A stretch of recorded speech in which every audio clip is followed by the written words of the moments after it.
Hello दोस्तों, नमस्कार सभी को। मेरा नाम चंद्रशेखर सैनी, मैं झुंझुनू से बिलोंग करता हूँ। एक्सपीआर में मेरा भी फंड लगा था। और अब अपन सीधे मेन पॉइंट पे आते हैं। इधर उधर की कहानी नहीं बनानी है, क्योंकि अपने को अपना पैसा चाहिए और उसी लड़ाई के लिए अपन लोग लड़ रहे हैं। अभी मैं आपको कल की बात बताता हूँ, 18 तारीख वाली।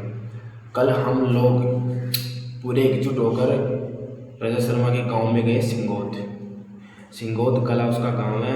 वहाँ पर हम लोगों ने प्रदर्शन किया और लगभग दूर दराज से, आसपास के क्षेत्र से 300 लोग वहाँ पे उपस्थित हुए।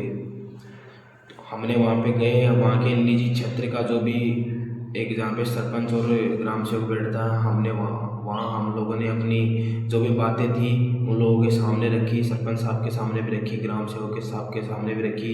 न्यूज़ मीडिया भी वहाँ पर आया।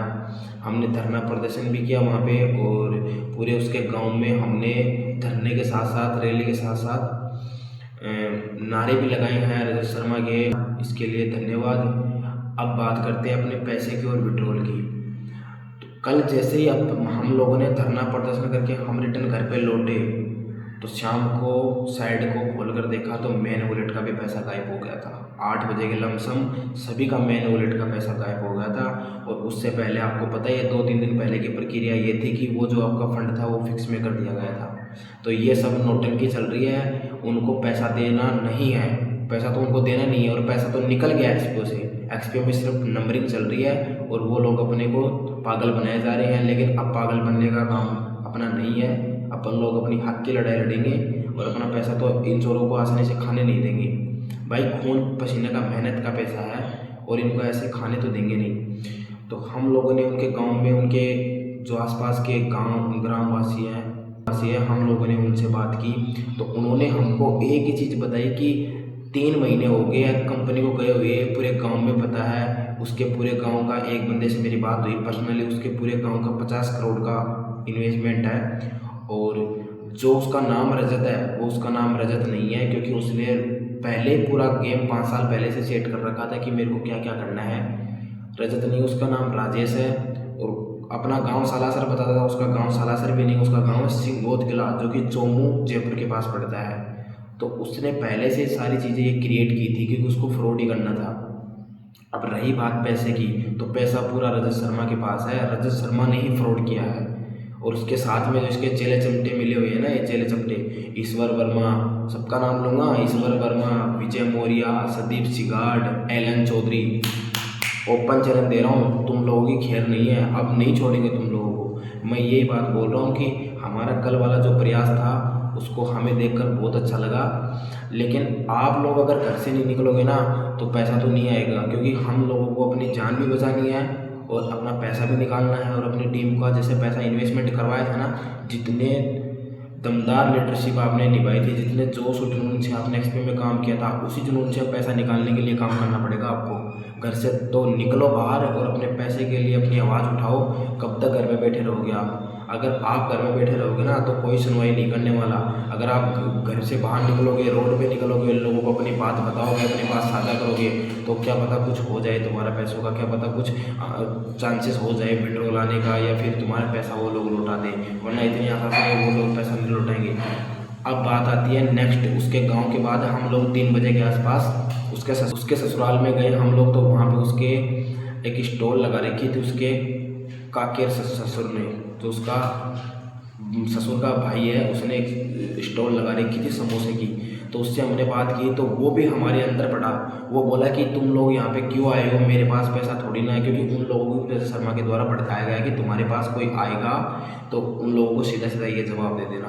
अब हम लोग वहाँ से, उन लोगों ने हमको साफ साफ मना कर दिया। हमने ये बोला कि भाई, हम तो अपनी बात रखने आए हैं तुम्हारे सामने कि तुम्हारे गाँव का जवाई है और उसने इतना बड़ा फ्रॉड कर दिया। तो उन लोगों को बाल बराबर भी फर्क नहीं पड़ा यार। उनको ये भी फर्क नहीं पड़ा कि यार रजत शर्मा ने ये सारी चीज़ें कर दी 4.5 लाख लोगों के साथ में, जिसमें से हमने उनको डेफिनेट में बताया कि 10 से 12 लाख लोगों की तो मौत भी हो चुकी है।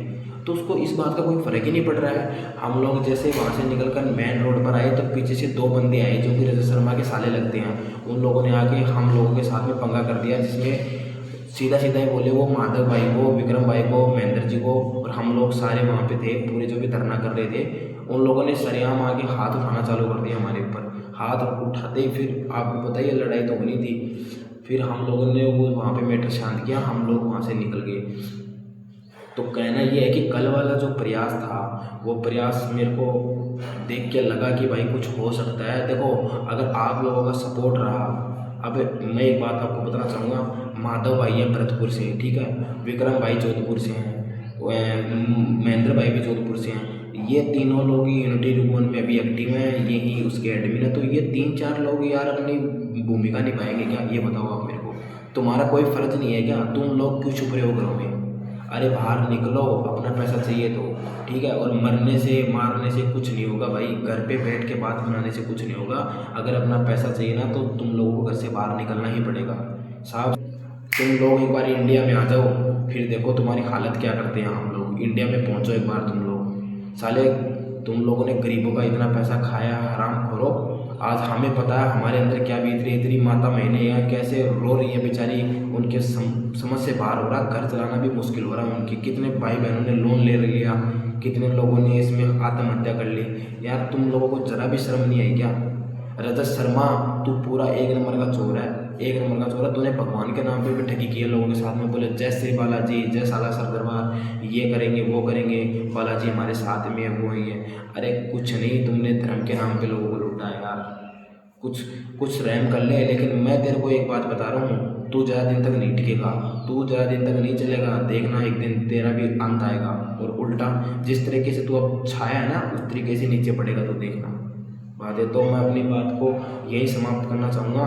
और हाँ, नेक्स्ट टारगेट है अपना एलन चौधरी सूरजगढ़ 29 तारीख का, जो कि टेलीग्राम के आपके पास मैसेज भी आ गया होगा, टेलीग्राम पे आपने देख भी लिया होगा। एलन चौधरी, विजय मौर्या और सुरेंद्र बरबार, इनको छोड़ना नहीं है। 29 तारीख का संडे है, सब लोग 28 तारीख को जो दूर से लोग आएंगे, टिकट वो पहले करवा लेना। 28 तारीख को झुंझुनू पहुँच जाना, झुंझुनू की धरती पे अपनी आवाज़ गूंजेगी और सरेआम गूंजेगी अपने पैसे के लिए, और अपनी हक की लड़ाई लड़ेंगे, और हम लोग इस लड़ाई में जीत कर भी रहेंगे।